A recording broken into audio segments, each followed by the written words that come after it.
সব চোরাচালান বন্ধ হয়ে যাবে, কারণ বিজেপি সরকার এখানে আসবে, সব ফেন্সিং যেসব জায়গাগুলো নেই সব ফেন্সিং হবে, কোথাও কোনো আর ওই অনুপ্রবেশকারী এখানে আসবে না, আর এখানে কোনো চোরাচালানকারী হবে না।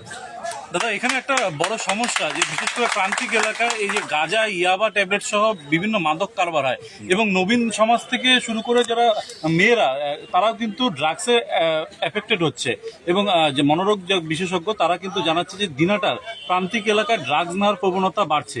এই বিষয় নিয়ে কতটা কড়া পদক্ষেপ নেবেন বলে ভাবছেন? খুব ভালো প্রশ্ন করেছেন আপনারা। এটা আপনারা যে নাও বলতেন, আমি আমার মনের থেকে এটা আমার সিদ্ধান্ত ছিলই, যারা যারা এই ব্যবসাগুলো করেন তাদেরকে সকলকে বলছি তারা এলাকা ছাড়ুন, নাহলে আপনাদের বিপদ আছে। একাধিক এই ব্যবসার সাথে একাধিক তৃণমূল নেতার নামও জড়িয়ে আছে শাসক দলের, তাদের বিরুদ্ধে কি সরাসরি কোনো পদক্ষেপ নেবে? যেই হোক, অন্যায়কারী কারোর সঙ্গে এখানে কোনো কম্প্রোমাইজ হবে না।